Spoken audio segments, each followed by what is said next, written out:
আইটিসিটি কাণ্ডে 31 দিনের মাথায় চার্জ গঠন করল আদালত।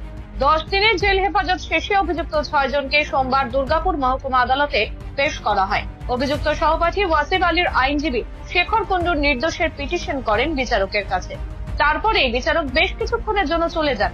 আবার আদালতে প্রবেশ করে অতিরিক্ত দায়রা আদালতের বিচারক লোকেশ পাঠক জামিনের আবেদন খারিজ করে চার্জ গঠন করার নির্দেশ দেন।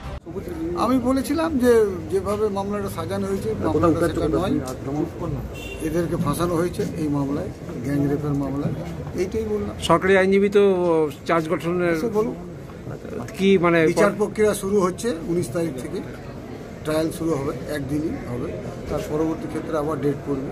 আজকে চার্জ গঠন হলো? হ্যাঁ।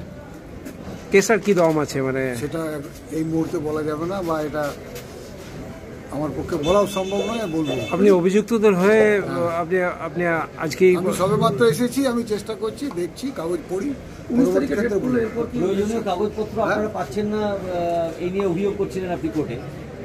না, সেটা তো দিল, আবার দেখি পরবর্তী ক্ষেত্রে আরো কাগজ। আমি গতকাল থেকে এই মামলাটা এসেছি, অনেক বড় কাগজ, অনেক গাদা কাগজ আছে, সেগুলো পড়া হয়নি, সব পড়বো, তারপর বলবো আবার কোনটা দরকার আছে আমার, কোনটা নেই। ওরা তো ওদেরকে একটা পিটিশন দিয়েছে,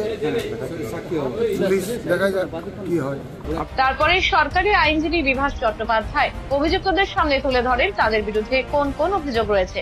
ওয়াসিফ আলীর বিরুদ্ধে ধর্ষণ এবং ষড়যন্ত্রের অভিযোগ, শেখ নাসির উদ্দিন, শেখ ফিরদৌস এবং অপু বাউরির নামে গণধর্ষণ এবং ডাকাতির অভিযোগ, রিয়াজ উদ্দিন ও শফিক শেখের বিরুদ্ধে অপরাধমূলক কাজকর্ম ও ডাকাতির অভিযোগ রয়েছে।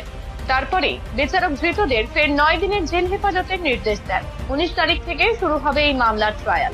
সরকারি আইনজীবী বিভাস চট্টোপাধ্যায় বলেন, সহপাঠী ওয়াসিফ আলীর জামিন খারিজ হয়েছে, চার্জ গঠন হয়েছে, 19 তারিখ থেকে ট্রায়াল শুরু হবে।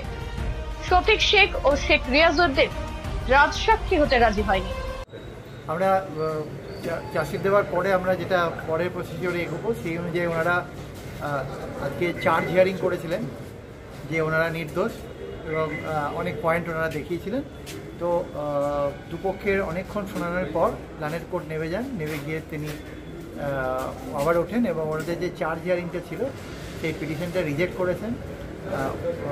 ওনার যে ভিকটিমের যে একই জায়গায় সহপাঠী ছিলেন ওয়াসিফ, তার বেল পেয়ার রিজেক্ট হয়েছে। এবং পরবর্তীকালে আমরা আজকে স্টেটের তরফে আমি আজকে চার্জ ফ্রেম করেছি, এবং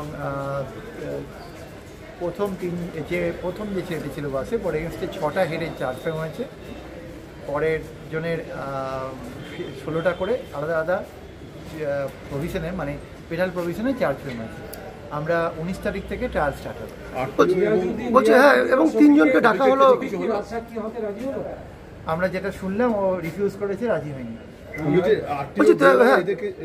পৃথকভাবে ডাকা হলো। আমি কাকে ডাকবো না ডাকবো তার লিস্ট আমি আগামীকাল কোর্টে সাবমিট করবো। নীলাঞ্জন দাসের রিপোর্ট, সিটি নিউজ, দুর্গাপুর।